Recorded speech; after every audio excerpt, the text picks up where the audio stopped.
हमारे मज़ेदार कहानियाँ देखने के लिए लाइक कीजिए, सब्सक्राइब कीजिए और नेक्स्ट कहानी का इंतज़ार कीजिए। बहुत पुराने वक्त की बात है। अरब की सरजमीन पर बगदाद के करीब एक छोटी सी और पुरानी बस्ती आबाद थी, जहां के लोग अपनी सादगी और मेहनत के लिए जाने जाते थे। मगर उसी बस्ती में जुबैर नाम का एक शख्स रहता था, जिसकी जिंदगी मायूसी और शिकायतों के घने बादलों में घिरी हुई थी। जुबैर पेशे से एक मामूली मजदूर था, जो दिन भर सख्त धूप में लोगों का सामान उठाता और बोझ ढोता, ताकि शाम को चंद सिक्के कमाकर अपने घर का चूल्हा जला सके। मगर उसकी सबसे बड़ी कमजोरी यह थी कि वह अपनी मौजूदा हालत पर कभी राजी नहीं रहता था और हर वक्त अपनी किस्मत का रोना रोता रहता था। जब भी वह किसी अमीर सौदागर या खुशहाली में रहने वाले शख्स को देखता, तो उसके दिल में जलन और हसद की आग भड़क उठती और वह आसमान की तरफ देखकर यही कहता कि ऐ मेरे मालिक, तूने मुझे यह कैसी जिल्लत की जिंदगी दी है, जहां न बदन पर ढंग के कपड़े हैं और न ही पेट भरने को बेहतरीन खाना। वह हमेशा यही सोचता कि शायद अल्लाह ने उसे भुला दिया है और सारी नेमतें सिर्फ दूसरों के लिए बनी हैं। एक रोज गर्मी अपने उरूज पर थी और सूरज की तेज किरणें जमीन को तवे की तरह तपा रही थीं। जुबैर अपने कंधों पर अनाज की एक भारी बोरी लादे हुए बाजार के बीच से गुजर रहा था। उसके पुराने और मैले कपड़े पसीने में बुरी तरह भीग चुके थे और उसके पैरों में पहने हुए चमड़े के टूटे हुए जूते तपती हुई रेत पर चलने से दर्द दे रहे थे।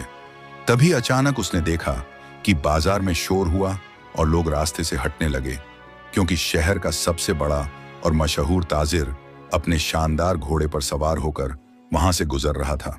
उस ताजिर ने रेशम का कीमती लिबास पहना हुआ था और उसके चेहरे पर इत्मीनान और चमक थी। उसके पीछे उसके नौकर और गुलाम चल रहे थे, जो उसके लिए पानी और साए का इंतजाम कर रहे थे। ये मंजर देखकर जुबैर के कदम रुक गए और उसके दिल में फिर वही पुरानी शिकायत उभर आई।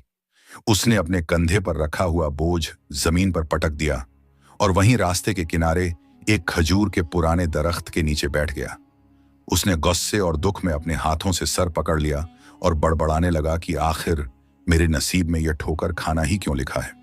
मैं भी तो इंसान हूं, मैं भी तो मेहनत करता हूं, फिर मेरे पास यह इज्जत और यह दौलत क्यों नहीं है? क्या मेरी किस्मत में सिर्फ धूल और मिट्टी ही लिखी है? वह अपनी ही धुन में शिकवे कर रहा था कि उसे महसूस हुआ कि कोई खामोशी से उसके करीब आकर खड़ा हो गया है।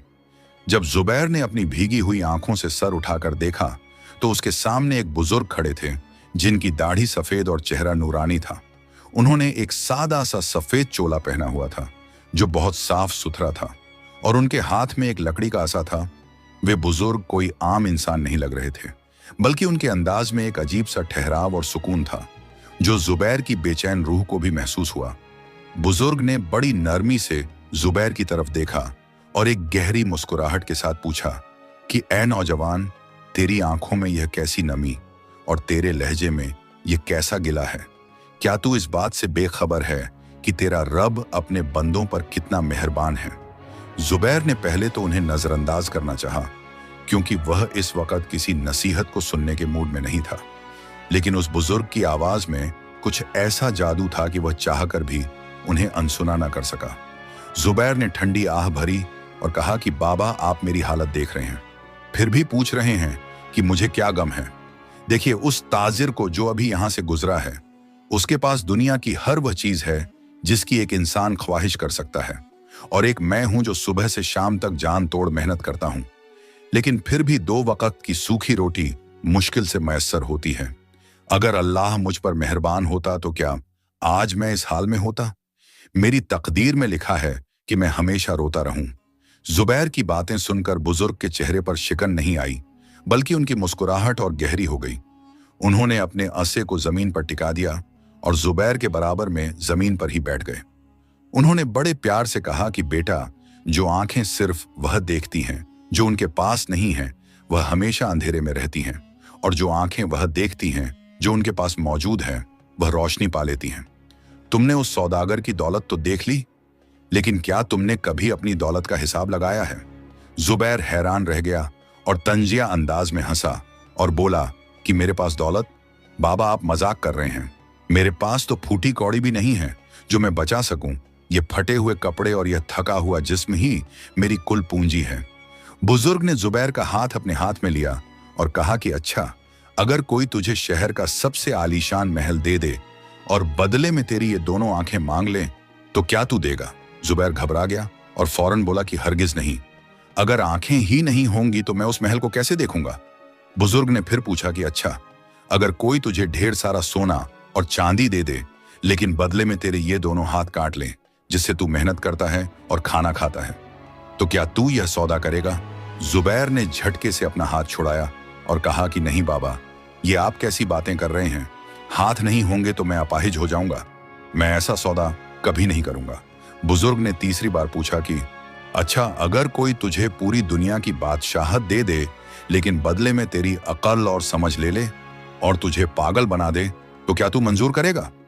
जुबैर ने चिल्लाकर कहा कि नहीं, कभी नहीं। पागल होकर बादशाहत का क्या करूंगा? बुजुर्ग ने उसकी आंखों में आंखें डालकर कहा कि ए नादान इंसान, तू अभी कह रहा था कि तेरे पास कुछ नहीं है, जबकि तेरे पास ऐसी कीमती नेमतें हैं जो दुनिया की किसी भी दौलत से खरीदी नहीं जा सकती। तेरी आंखें, तेरे हाथ, तेरी अकल, तेरी सेहत, ये सब वह खजाने हैं जिनकी कीमत तू नहीं जानता।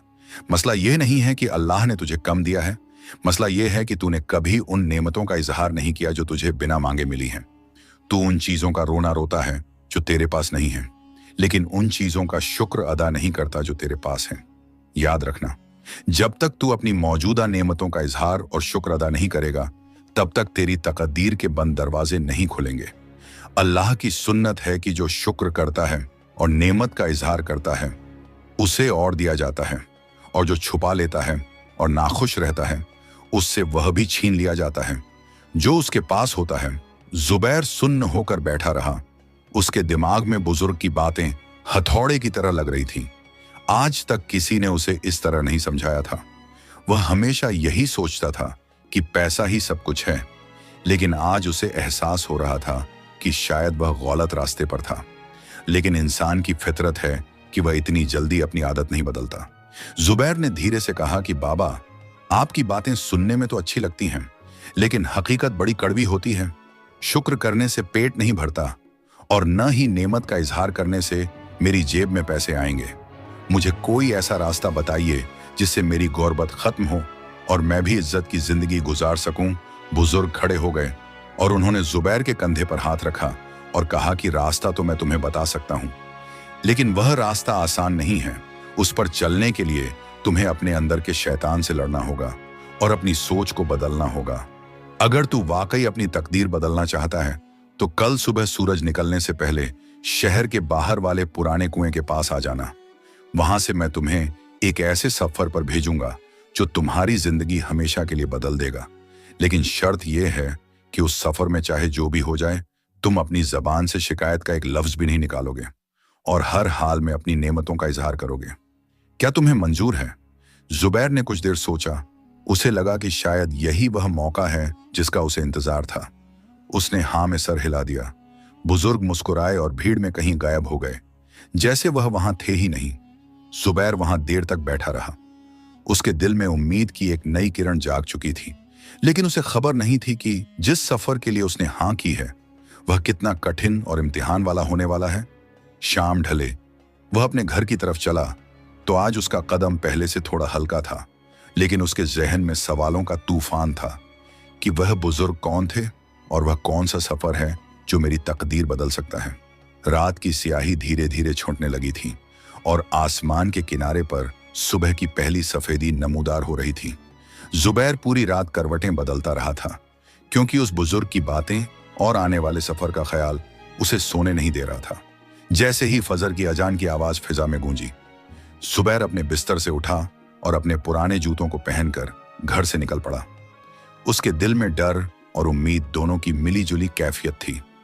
वह तेज कदमों से चलता हुआ शहर के बाहर वाले उस वीराने की तरफ बढ़ा जहां वह पुराना कुआं सदियों से खामोश खड़ा था।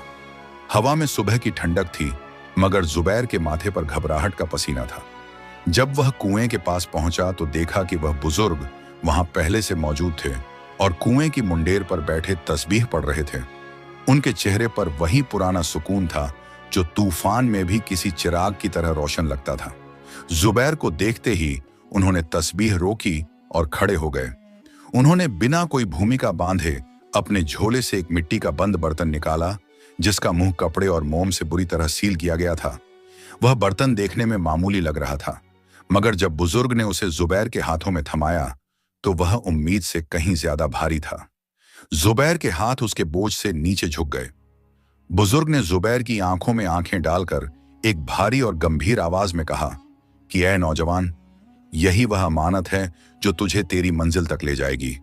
तुझे इस बर्तन को लेकर यहां से दूर वादी सब्र तक जाना है, जो यहां से 3 दिन की पैदल मुसाफत पर है। रास्ता दुश्वार है और रेगिस्तान की तपती हुई रेत तेरा इम्तिहान लेगी, मगर मेरी शर्त याद रखना, इस पूरे सफर में चाहे तुझे भूख सताए, प्यास तड़पाए या पैरों में छाले पड़ जाएं, तेरी जबान से शिकायत का एक लफ्ज भी नहीं निकलना चाहिए। और सबसे अहम बात यह है कि जब भी तुझे कोई तकलीफ पहुंचे या तू किसी मुसीबत में घिरे, तो तुझे अपनी मौजूदा नेमतों का जबान से इज़हार करना होगा। तुझे जोर से कहना होगा कि ऐ अल्लाह, तेरा शुक्र है कि तूने मुझे यह नेमत दी। अगर तूने एक बार भी शिकवा किया या इस बर्तन को जमीन पर रखा तो तेरा सफर वहीं खत्म हो जाएगा और तू वापस अपनी उसी पुरानी जिल्लत भरी जिंदगी में लौट जाएगा। जुबैर ने डरते हुए पूछा कि बाबा, इस बर्तन में क्या है जो इतना भारी है? बुजुर्ग ने सख्ती से कहा कि सवाल मत कर, बस इसे अपनी जान से ज्यादा संभाल कर रख। यह तेरा बोझ भी है और तेरा इम्तिहान भी। अब जाओ, अल्लाह तेरा निगहबान हो। जुबैर ने वह भारी बर्तन अपने कंधे पर रखा और भारी कदमों से सेहरा की तरफ चल पड़ा।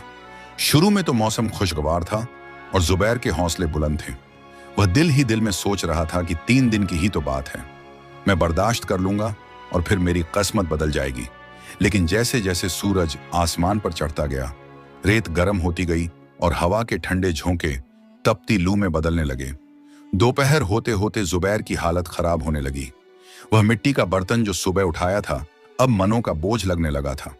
उसके कंधे में शदीद दर्द उठ रहा और गला प्यास से कांटों की तरह चुभने लगा था। उसका पुरानी आदत वाला जहन चीख चीख कर कह रहा था कि फेंक दे इस पत्थर जैसे बोझ को, क्यों अपनी जान अजाब में डाल रहा है। लेकिन तभी उसे बुजुर्ग की शर्त याद आई। वह लड़खड़ाया और गिरने ही वाला था कि उसकी नजर थोड़ी दूर एक झाड़ी के नीचे बैठे एक शख्स पर पड़ी। जुबैर ने सोचा शायद वहां पानी मिल जाए। वह घिसटता हुआ वहां पहुंचा, लेकिन मंजर देखकर उसके रोंगटे खड़े हो गए।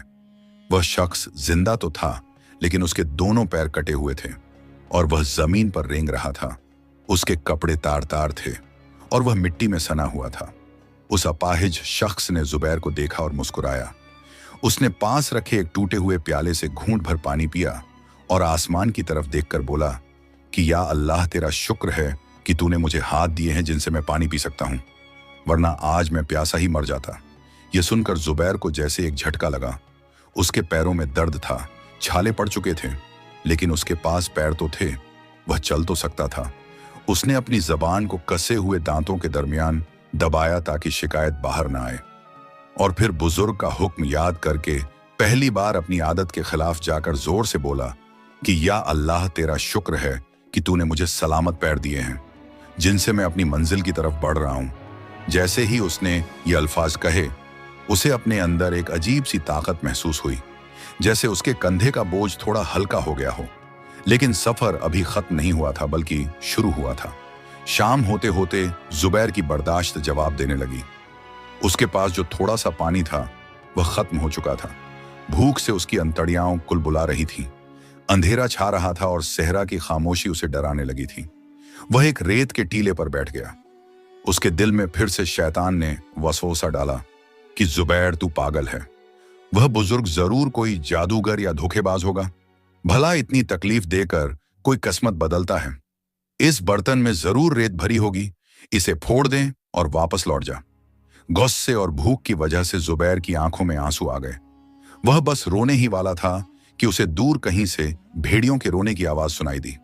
खौफ ने उसके जिस्म को ठंडा कर दिया। अब उसे अपनी जान की फिक्र होने लगी। उसने सोचा कि अगर आज रात मैं यहां अकेला रहा तो जानवर मुझे खा जाएंगे। लेकिन तभी उसे एहसास हुआ कि उसकी आंखें अंधेरे में भी थोड़ा बहुत देख सकती हैं और उसके कान खतरे की आवाज सुन सकते हैं। उसने डर को अपने ऊपर हावी होने दिया और फिर उसने एक लंबी सांस ली और कांपती आवाज में कहा कि या अल्लाह, तेरा शुक्र है कि तूने मुझे सुनने और देखने की सलाहियत दी ताकि मैं खतरे से बच सकूं, और मुझे यह रात दी ताकि मैं आराम कर सकूं। हालांकि आराम वहां मुमकिन नहीं था, लेकिन शुक्र के इन अल्फाज ने उसके डर को कम कर दिया। वह वहीं रेत पर लेट गया और उस भारी बर्तन को अपने सीने से लगा लिया, जैसे वह उसका कोई महबूब हो। रात की ठंडी हवा अब हड्डियों में चुभने लगी थी। जुबैर को नींद नहीं आ रही थी। वह बस तारों को घूर रहा था और सोच रहा था कि क्या वाकई नेमतों का इजहार करने से तकदीर बदल सकती है, या यह बस एक फरेब है। अभी वह इन्हीं सोचों में गुम था कि अचानक उसे अपने करीब किसी के चलने की आहट महसूस हुई।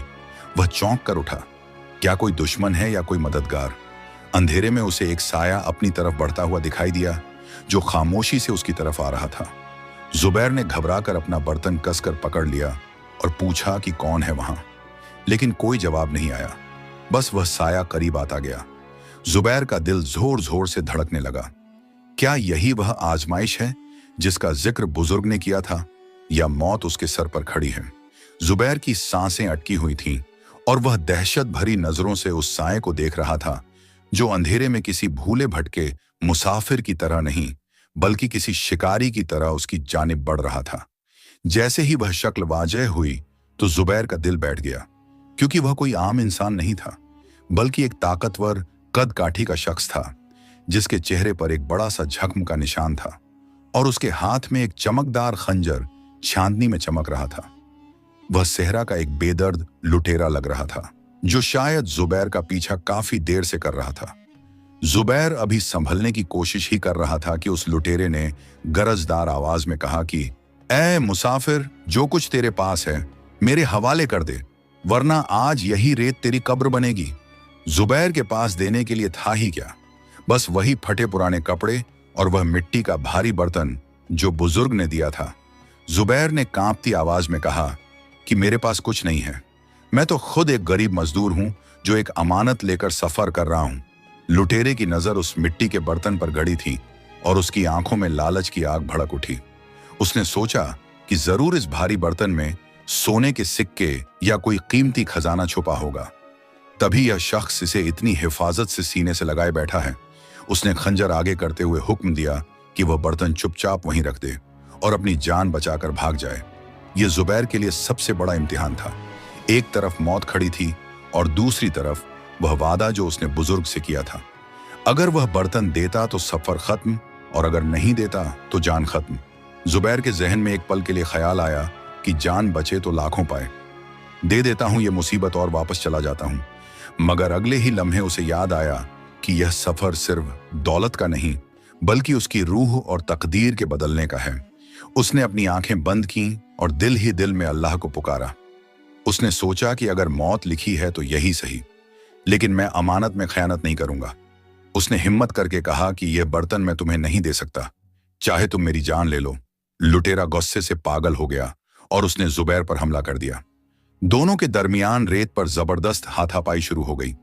जुबैर कमजोर था और थका हुआ भी था, लेकिन उस वक्त उसमें न जाने कहां से एक अनजानी ताकत आ गई थी कि वह उस ताकतवर आदमी का मुकाबला कर रहा था। छीना झपट्टी में लुटेरे ने जुबैर की वह पुरानी चादर खींच ली जो उसे ठंड से बचा रही थी और धक्का देकर उसे दूर गिरा दिया। जुबैर लुढ़कता हुआ रेत पर गिरा, लेकिन उसने बर्तन को अपने हाथों से नहीं छोड़ा। लुटेरा शायद जुबैर के इस जुनून को देखकर घबरा गया, या शायद उसे दूर से किसी काफिले के आने का वहम हुआ। वह जुबैर की चादर और उसका बचा कुचा सूखा खाना छीनकर अंधेरे में भाग गया। जुबैर वहां रेत पर अकेला रह गया। जख्म उसके जिस्म पर लग चुके थे। ठंड अब सीधा उसकी चमड़ी को काट रही थी और खाना भी छिन चुका था। आम हालात होते तो जुबैर आसमान सिर पर उठा लेता, चीखता चिल्लाता और अपनी किस्मत को बद्दुआएं देता, लेकिन आज वह खामोश था। वह दर्द से कराह रहा था, मगर उसकी जबान पर शिकवा नहीं था। उसने अपनी फटी हुई कमीज को समेटा और आसमान की तरफ देखकर थरथराती आवाज में कहा कि ऐ मेरे रब, तेरा शुक्र है कि तूने मुझे लुटने दिया मगर मेरी जान बचा ली। तेरा शुक्र है कि मेरा माल गया मगर मेरी अमानत मेरे पास महफूज है। तेरा शुक्र है कि मैं जिंदा हूं ताकि मैं अपना वादा पूरा कर सकूं। जैसे ही उसने ये अल्फाज कहे, उसे महसूस हुआ कि हवा की ठंडक कुछ कम हो गई है और उसके दिल में एक अजीब सी गर्माहट पैदा हो गई है। वह सारी रात वहीं ठिठुरता रहा, मगर शुक्र का दामन नहीं छोड़ा। सुबह हुई तो मंजर और भी खौफनाक था। सूरज निकलते ही सहरा फिर से तंदूर बन गया और अब जुबैर के पास न सर छुपाने को चादर थी और न पेट भरने को खाना। प्यास से उसका गला सूखकर लकड़ी जैसा हो गया था। वह लड़खड़ाते कदमों से आगे बढ़ा। भूख और प्यास से उसकी आंखों के आगे अंधेरा छा रहा था। दोपहर तक चलते चलते उसे लगा कि अब वह और एक कदम नहीं उठा पाएगा। उसने दूर देखा तो उसे एक हरी भरी वादी नजर आई जहां पानी का चश्मा था। जुबैर खुशी से पागल हो गया और पूरी ताकत लगाकर उस तरफ भागा, लेकिन जब वह करीब पहुंचा तो देखा कि वहां सिर्फ तपती हुई रेत थी और कुछ नहीं। यह झटका इतना बड़ा था कि जुबैर वहीं गिर पड़ा। उसकी उम्मीद टूट गई। शैतान ने फिर उसके कान में कहा कि देखा तेरे शुक्र का क्या सिला मिला। अल्लाह तुझे तड़पा तड़पा कर मार रहा है। अब तो शिकायत कर दे, अब तो कह दे कि यह जुल्म है। जुबैर का ईमान डगमगाने लगा। होंठों पर शिकायत के अल्फाज आने ही वाले थे कि उसने बर्तन की तरफ देखा और बुजुर्ग का चेहरा याद किया।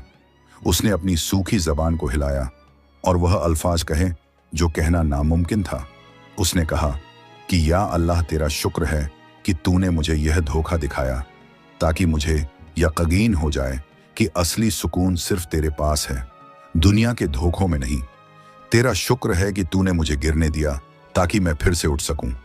इतना कहकर वह बेहोश होने ही वाला था कि उसने देखा कि जिस रेत पर वह गिरा है वहां कुछ गीलापन है। उसने गौर से देखा तो पाया कि वहां किसी पुराने जमाने का टूटा हुआ मिट्टी का नल दबा हुआ था जिसमें से बूंद बूंद करके पानी रिस रहा था। शायद सदियों पहले यहां कोई आबादी रही होगी। अगर वह उस धोखे के पीछे भागकर यहां न गिरता तो उसे यह नमी कभी न मिलती। जुबैर ने जल्दी से रेत हटाई और वहां जमा थोड़ा सा मैला पानी पिया।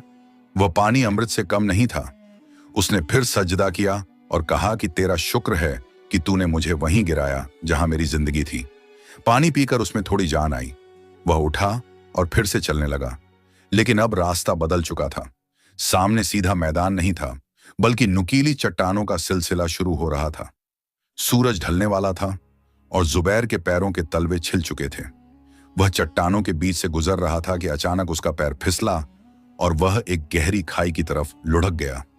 उसने घबराकर एक मजबूत झाड़ी को पकड़ लिया और हवा में लटक गया। नीचे देखा तो गहराई थी और ऊपर देखा तो वापस चढ़ना नामुमकिन लग रहा था। वह अकेला था, लटका हुआ था और बर्तन का बोझ उसे नीचे खींच रहा था। उसके हाथ दुखने लगे और झाड़ी की जड़ें धीरे धीरे उखड़ने लगीं। मौत एक बार फिर उसके सामने मुंह खोले खड़ी थी। क्या यही उसका अंजाम था? क्या शुक्र करने का सिला यही था कि वह इस वीरान खाई में गिरकर मर जाए? जुबैर हवा में लटका हुआ था और उस झाड़ी की जड़ें जिसने उसका बोझ संभाल रखा था अब धीरे धीरे चटकने लगी थीं। नीचे गहराई में अंधेरा मुंह खोले उसका इंतजार कर रहा था और ऊपर कोई मददगार नजर नहीं आ रहा था। मिट्टी और कंकड़ियां उसके चेहरे पर गिर रही थीं, जो इस बात का इशारा थीं कि अब बस चंद लम्हों की मोहलत बाकी है। जुबैर के हाथ दुख रहे थे और उस भारी बर्तन का वजन उसके कंधे को तोड़ रहा था। शैतान ने उस नाजुक घड़ी में फिर से उसके दिल में वसौसा डाला कि जुबैर अब तो छोड़ दे इस पागलपन को, इस मिट्टी के बर्तन को नीचे गिरा दे ताकि तेरा बोझ हल्का हो जाए और तू शायद ऊपर चढ़ सके। जान बचेगी तो ऐसे 1000 बर्तन मिल जाएंगे।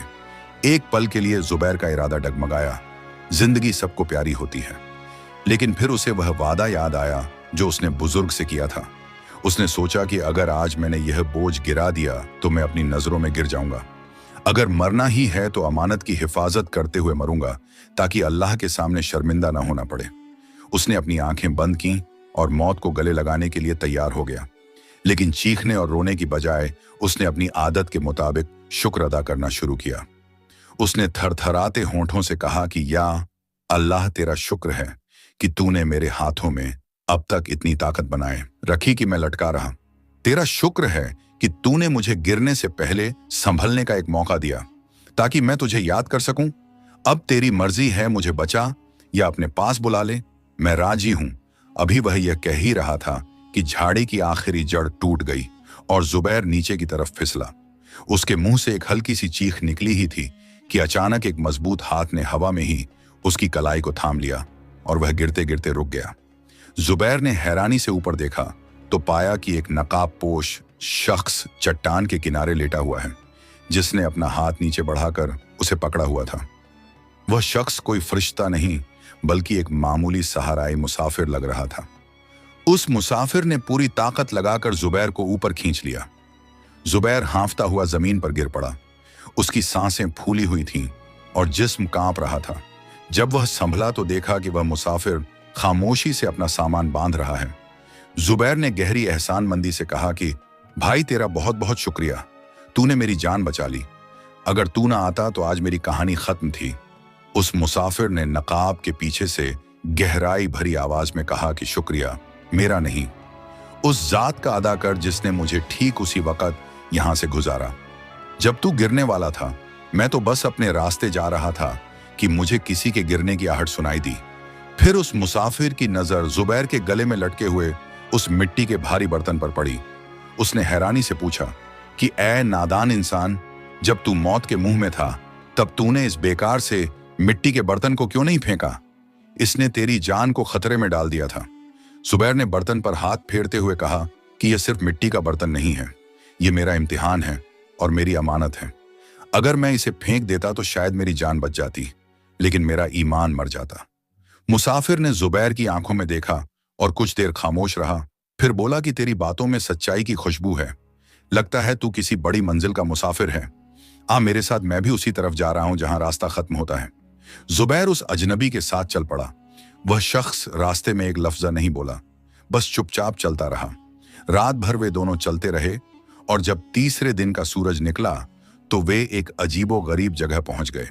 सामने एक तंग घाटी थी जो दो ऊंचे पहाड़ों के बीच थी, लेकिन वहां कोई हरियाली या फूल नहीं थे, बल्कि हर तरफ सूखे हुए कांटेदार दरख्त और नुकीले पत्थर थे। वह जगह देखने में ही डरावनी और वीरान लग रही थी। मुसाफिर ने रुक कर कहा कि बस यहीं तक था मेरा साथ। सामने जो जगह तू देख रहा है, यही वह वादी सब्र है जिसका तू पता पूछ रहा था। लेकिन याद रखना, इस वादी में दाखिल होना आसान है, मगर यहां से गुजरना आग के दरिया से गुजरने जैसा है। जुबैर ने हैरानी से पूछा कि क्या यही वह जगह है? बुजुर्ग ने तो कहा था कि यहां मेरी तकदीर बदलेगी, मगर यह तो किसी जहन्नुम से कम नहीं लग रही। मुसाफिर ने जाने से पहले कहा कि तकदीर फूलों के बिस्तर पर नहीं बदलती दोस्त, वह कांटों पर चलकर ही बदलती है। जो दिखता है वह होता नहीं और जो होता है वह दिखता नहीं। यह कहकर वह मुसाफिर वापस मुड़ गया और देखते ही देखते रेत के टीलों में ओझल हो गया, जैसे वह कभी वहां था ही नहीं। जुबैर अब उस डरावनी वादी के मुहाने पर अकेला खड़ा था। उसके पांव फटे हुए थे, जिस्म थका हुआ था और सामने कांटों का जंगल था। उसने सोचा कि क्या मैं वापस चला जाऊं? क्या वह बुजुर्ग मुझे धोखा दे गए? लेकिन अब वापसी का रास्ता भी बंद हो चुका था। उसने एक गहरी सांस ली और फिर वही किया जो उसने पिछले 2 दिनों में सीखा था। उसने कांटों को देखकर कहा कि या अल्लाह, तेरा शुक्र है कि तूने मुझे मंजिल तक पहुंचाया, चाहे वह कैसी भी दिखती हो। तेरा शुक्र है कि तूने मेरे लिए ये कांटे बिछाए ताकि मैं संभल कर चलना सीख सकूं। जैसे ही उसने पहला कदम उस वादी में रखा, एक कांटा उसके जूते को चीरता हुआ उसके तलवे में छुप गया। दर्द की एक लहर उसके जिस्म में दौड़ गई। खून रिसने लगा, लेकिन जुबैर रुका नहीं। वह दर्द बर्दाश्त करता हुआ आगे बढ़ता गया। हर कदम पर एक नई तकलीफ थी। हर तरफ से झाड़ियां उसके कपड़े फाड़ रही थीं। लेकिन हैरत की बात यह थी कि जितना ज्यादा उसे दर्द होता, वह उतनी ही जोर से अल्हम्दुलिल्लाह कहता। दोपहर होते होते वह वादी के बीच में पहुंच गया, जहां धूप सीधे सर पर पड़ रही थी। वहां उसे एक पुराना और खंडहरनुमा छोटा सा कमरा नजर आया, जिसका दरवाजा टूटा हुआ था। जुबैर लड़खड़ाता हुआ उस कमरे की तरफ बढ़ा कि शायद वहां कुछ साया मिल जाए। जब वह अंदर दाखिल हुआ तो देखा कि वहां जमीन पर एक चटाई बिछी है और उस पर वही सफेद दाढ़ी वाले बुजुर्ग बैठे मुस्कुरा रहे हैं, जिन्होंने उसे यह बर्तन दिया था। जुबैर उन्हें देखकर दंग रह गया। वह तो उससे पहले ही यहां पहुंच गए थे। जुबैर गुस्से और दर्द में रोने लगा और बोला कि बाबा, आपने मेरे साथ ये कैसा मजाक किया? मैं मरते मरते बचा हूं। मैंने डाकुओं का सामना किया, मैं पहाड़ से गिरा, मैं भूख और प्यास से तड़पा और अब इन कांटों ने मुझे लहूलुहान कर दिया और आप यहां आराम से बैठे हैं। क्या यही वह तकदीर है जो बदलने वाली थी? मैं तो पहले से भी बदतर हाल में हूं। बुजुर्ग ने नरमी से कहा कि सब्र कर बेटा, पहले यह बता क्या वह अमानत सलामत है। जुबैर ने गुस्से से वह भारी मटका उनके सामने जमीन पर रखा और कहा कि हाँ, यह रही आपकी अमानत। इस मनहूस बर्तन की वजह से मेरी जान जाने वाली थी। बुजुर्ग ने कहा कि अब इस बर्तन का मुंह खोल और देख कि तूने किस चीज के लिए इतनी तकलीफ उठाई। जुबैर ने झुंझलाकर एक पत्थर उठाया और उस बर्तन की सील तोड़ दी और ढक्कन हटा दिया। जैसे ही उसने अंदर झांका तो वह सदमे से पीछे हट गया। उसकी आंखें फटी की फटी रह गईं। उस बर्तन में न सोना था, न चांदी थी और न ही कोई हीरे जवाहरात। वह बर्तन अंदर से बिल्कुल खाली था। सिर्फ रेत भरी थी और उसके ऊपर एक छोटा सा कागज का टुकड़ा रखा था। जुबैर का दिमाग घूम गया।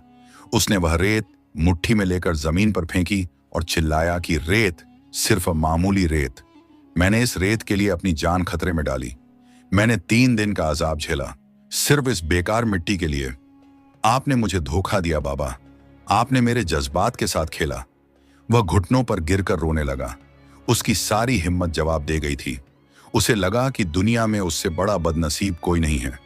बुजुर्ग अपनी जगह से उठे और जुबैर के पास आकर बैठ गए। उन्होंने वह कागज का टुकड़ा उठाया जो बर्तन में था और कहा कि नादान इंसान, तू बर्तन में भरी रेत को देख रहा है, मगर तू वह नहीं देख रहा जो तूने इस सफर में कमाया है। जरा गौर से पढ़, इस कागज पर क्या लिखा है। जुबैर ने आंसुओं भरी आंखों से वह कागज लिया। उस पर पुरानी तहरीर में सिर्फ एक जुमला लिखा था, जिसे पढ़ते ही जुबैर के रोने की आवाज रुक गई और चारों तरफ खामोशी छा गई। जुबैर के हाथ कांप रहे थे और उसकी नजरें उस छोटे से कागज के टुकड़े पर जमी हुई थीं जो उस रेत के ढेर के ऊपर रखा था। उस कागज पर किसी स्याही से नहीं बल्कि शायद जाफरान और गुलाब के पानी से लिखा गया था, और वे अल्फाज कुछ यूं थे कि असली बोझ इस बर्तन का नहीं बल्कि तेरे उन शिकवों का था जो तूने बरसों से अपने दिल में पाल रखे थे। जो शख्स मिट्टी के बोझ पर भी शुक्र अदा करता है, अल्लाह उसे सोने का बोझ उठाने के काबिल बना देता है। जुबैर ने वह जुमला बार बार पढ़ा, लेकिन उसका गुस्सा ठंडा नहीं हो रहा था। उसने रोते हुए वह कागज जमीन पर फेंक दिया और बुजुर्ग की तरफ देखकर चीखा कि बाबा, मुझे इन फलसफियाना बातों से क्या लेना देना। मुझे फलसफा नहीं चाहिए, मुझे रोटी चाहिए। मुझे वह दौलत चाहिए थी जिससे मैं अपनी गुर्बत मिटा सकूं। आपने मुझे सिखाया कि शुक्र करो। मैंने किया, मैंने हर मुसीबत पर शुक्र किया, लेकिन मिला क्या? सिर्फ रेत। क्या यह रेत मेरे बच्चों का पेट भरेगी? क्या यह रेत मेरे जिस्म के जख्म भरेगी? जुबैर का दुख अब जुनून की शक्ल इख्तियार कर चुका था। वह वहां बिखरी हुई रेत को मुट्ठी में भरकर हवा में उछालने लगा, जैसे वह अपनी किस्मत को बिखेर रहा हो। बुजुर्ग ने बड़े सब्र से उसके जुनून को ठंडा होने दिया। जब जुबैर थककर जमीन पर गिर गया और सिसकने लगा तो बुजुर्ग ने उसके सर पर हाथ फेरा और कहा कि जुबैर, जरा अपनी बंद आंखें खोल और पीछे मुड़कर देख कि तू कौन है। 3 दिन पहले तू वही जुबैर था जो 2 गज की बोरी उठाने पर भी दुनिया भर का रोना रोता था, जो जरा सी धूप लगने पर अल्लाह से शिकायत करता था। लेकिन आज देख तू कहां बैठा है। तू उस सहरा को पार करके आया है जहां अच्छे अच्छे सूरमा दम तोड़ देते हैं। तूने उस लुटेरे का मुकाबला किया जिससे पूरा इलाका डरता है। तूने मौत की आंखों में आंखें डालकर देखा और मुस्कुराया। क्या यह सब वह पुराना कमजोर जुबैर कर सकता था? जुबैर ने सर उठाया और सोचा, बात तो सच थी। उसके जिस्म में तकलीफ जरूर थी, लेकिन उसके अंदर एक ऐसी ताकत महसूस हो रही थी जो पहले कभी नहीं थी। बुजुर्ग ने आगे कहा कि बेटा, मैं तुझे सीधा सोना चांदी दे सकता था, लेकिन अगर मैं तुझे तब दौलत देता जब तेरा दिल मैला था और तेरी जबान पर शिकायत थी, तो वह दौलत तुझे बर्बाद कर देती। तू उस पैसे को लेकर भी खुश न रहता, क्योंकि तेरी फितरत में नाशुक्री थी। अल्लाह ने तुझसे यह सफर इसीलिए नहीं करवाया कि वह तुझे सताना चाहता था, बल्कि इसीलिए करवाया ताकि तेरे अंदर का शिकवा मर जाए और शुक्र पैदा हो। इस बर्तन में भरी रेत तो बस एक बहाना थी। असल मकसद तो तुझे यह सिखाना था कि जब इंसान के पास कुछ नहीं होता, तब भी उसके पास उसका सब्र और उसका रब होता है। बुजुर्ग की बातें अब सीधे जुबैर के दिल में उतर रही थीं। उसने महसूस किया कि पिछले 3 दिनों में जब जब उसने अल्हम्दुलिल्लाह कहा, उसके दिल का बोझ हल्का हुआ था। उसने पूछा कि तो क्या बाबा, मेरा इम्तिहान खत्म हो गया? क्या अब मैं वापस जाऊं? बुजुर्ग ने मुस्कुराते हुए कहा कि नहीं, अभी तो असली दरवाजा खुला है। तूने मिट्टी के बोझ को अमानत समझकर उठाया और उस पर शुक्र किया।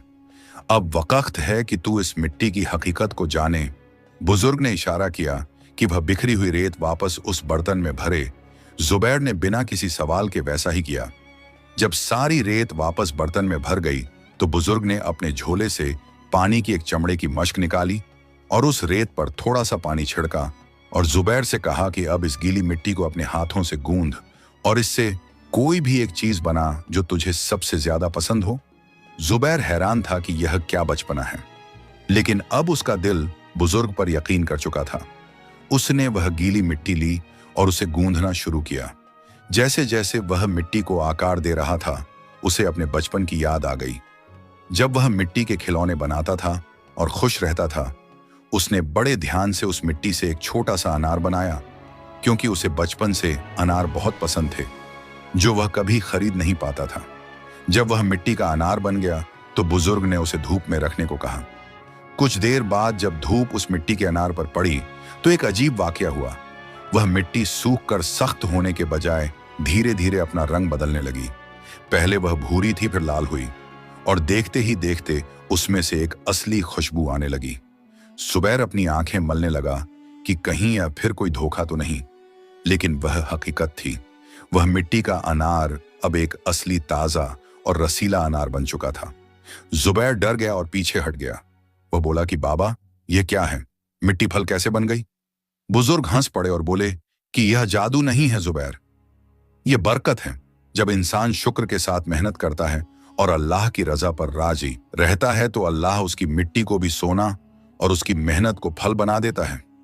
तूने इस मिट्टी को 3 दिन तक अपने पसीने और शुक्र से सींचा है। यह कोई आम रेत नहीं रही। अब यह तेरे सब्र की गवाही है। दुनिया में लोग रोते हैं कि उन्हें मिट्टी मिली, लेकिन अल्लाह के वली मिट्टी पर शुक्र करके उसे कुंदन बना लेते हैं। जुबैर ने कांपते हाथों से उस अनार को उठाया। वह वजनी था और खुशबूदार था। उसने उसे तोड़ा तो अंदर से सुर्ख दाने निकले। उसने एक दाना मुंह में रखा तो ऐसा लगा जैसे जन्नत का कोई फल खा रहा हो। उसकी भूख और प्यास पल भर में मिट गई। बुजुर्ग ने कहा कि देखा, जब तू शिकायत करता था तो पहाड़ जितनी दौलत भी तुझे सुकून नहीं देती थी, और आज तूने शुक्र किया तो मुट्ठी भर मिट्टी ने तेरा पेट भर दिया। यही है नेमत का इजहार। जुबैर बुजुर्ग के कदमों में गिर पड़ा और रोने लगा, लेकिन इस बार ये आंसू दुख के नहीं बल्कि शर्मिंदगी और शुक्र के थे।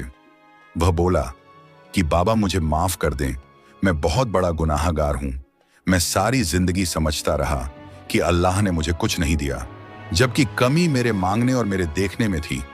मैंने आज सीख लिया कि नेमतें मांगने से नहीं बल्कि मौजूद नेमतों की कद्र करने से मिलती हैं। बुजुर्ग ने उसे उठाया और गले लगाया और कहा कि अब तेरा दिल साफ हो चुका है। अब तू उस खजाने का हकदार है जो मैंने बरसों से संभाल कर रखा था। लेकिन वह खजाना यहां नहीं है। जुबैर ने पूछा कि तो कहां है वह खजाना?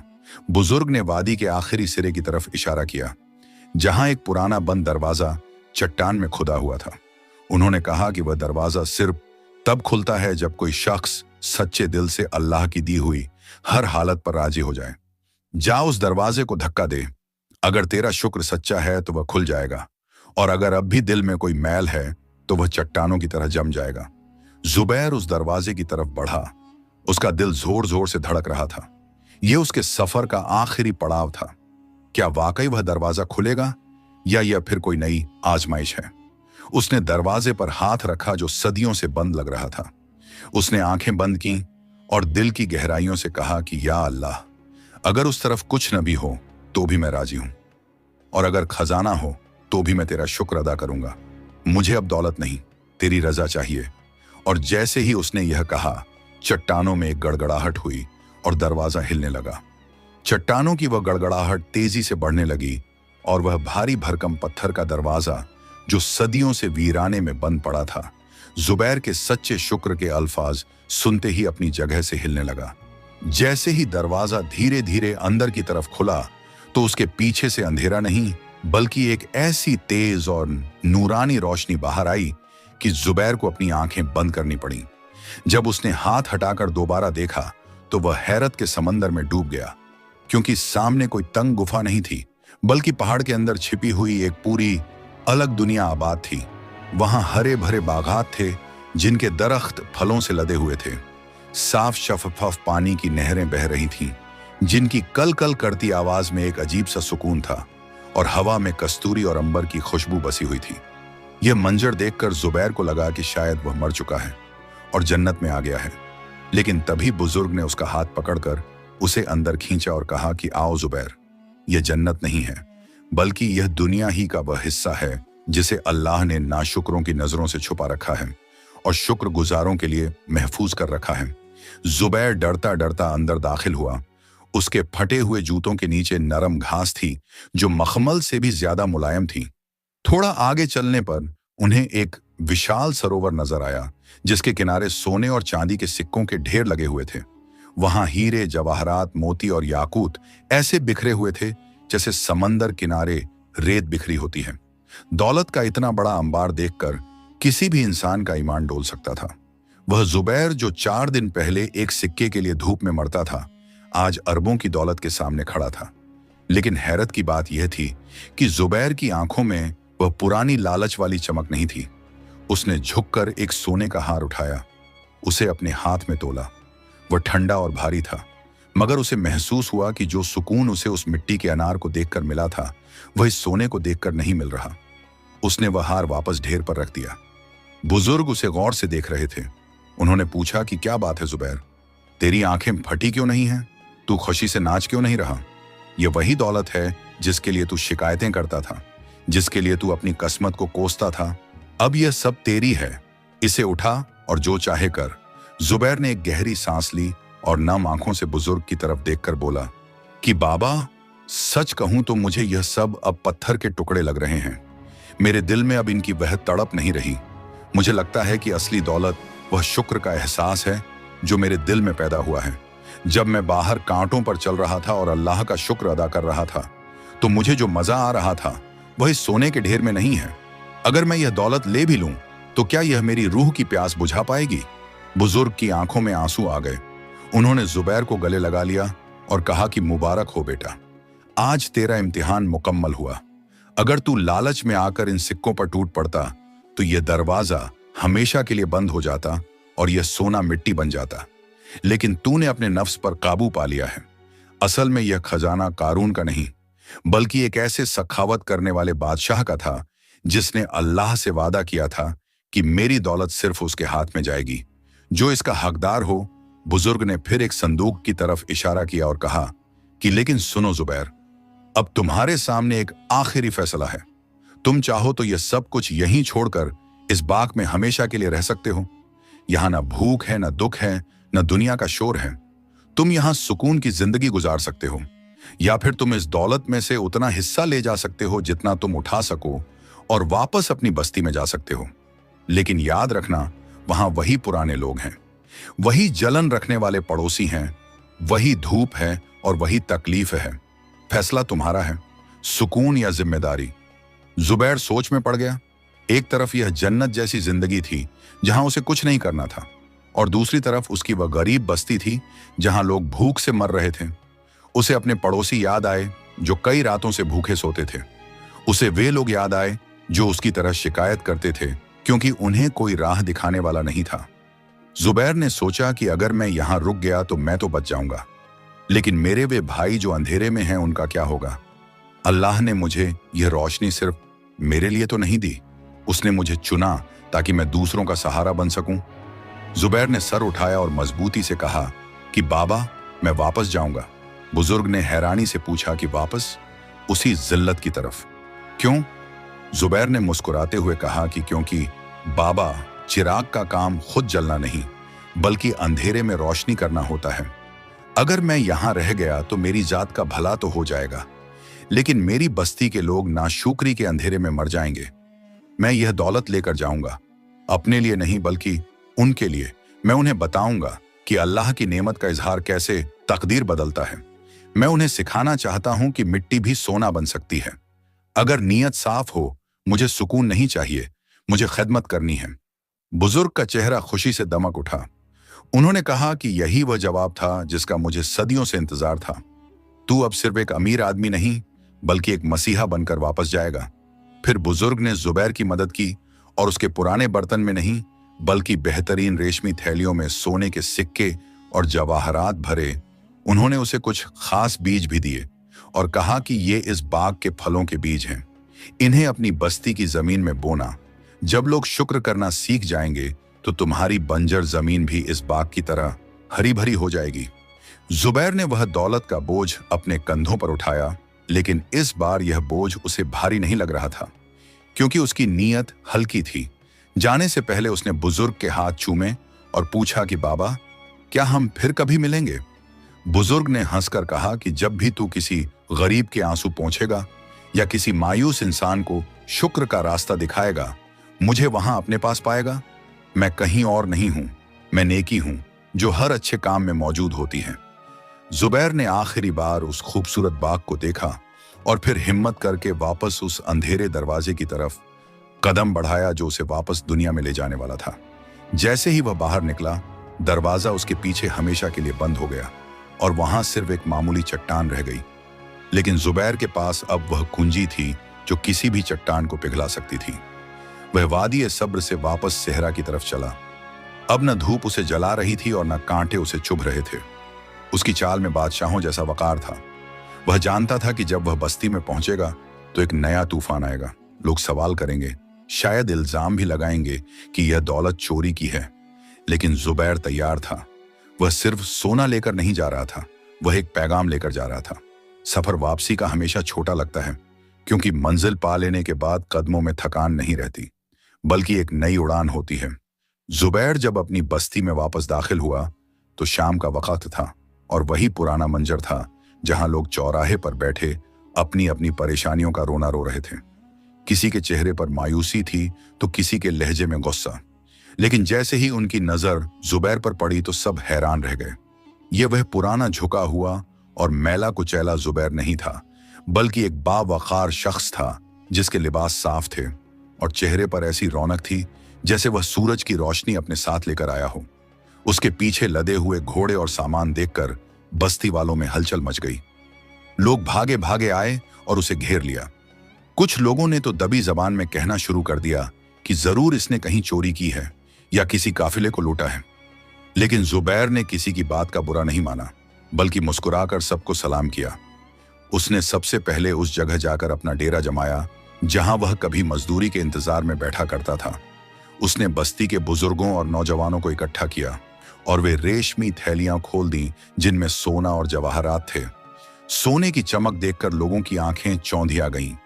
जुबैर ने एक ऊंची जगह खड़े होकर कहा कि मेरे भाइयों और दोस्तों, तुम सोच रहे हो कि मैं यह दौलत कहां से लाया, लेकिन यकीन मानो यह दौलत मेरी मेहनत का सिला नहीं, बल्कि मेरे रब की रहमत का नतीजा है। मैं तुम्हारे पास सिर्फ सोना बांटने नहीं आया हूं, बल्कि वह राज बताने आया हूं जिसने मेरी वीरान जिंदगी को बाग बना दिया। फिर जुबैर ने अपनी पूरी दास्तान सुनाई। उसने बताया कि कैसे वह नाशुक्री के अंधेरे में था और कैसे एक मिट्टी के बर्तन और कांटों भरे सफर ने उसे शुक्र करना सिखाया। उसने कहा कि हम सब गरीब इसलिए नहीं हैं कि हमारे पास दौलत कम है, हम गरीब इसलिए हैं क्योंकि हम अल्लाह की दी हुई चीजों पर खुश नहीं होते और जो नहीं है उसका मातम करते हैं। जब हम नेमत का इजहार करते हैं तो अल्लाह उस नेमत को बढ़ा देता है। जुबैर की बातें लोगों के दिलों पर असर करने लगीं, क्योंकि वह सिर्फ बोल नहीं रहा था बल्कि करके दिखा रहा था। उसने उस दौलत से बस्ती में सबसे पहले एक बड़ा कुआं खुदवाया ताकि पानी की किल्लत खत्म हो। फिर उसने गरीबों के कर्ज उतारे और सबसे अहम बात यह कि उसने वे खास बीज जो वह उस बाग से लाया था उन्हें बस्ती की बंजर जमीन में बोया।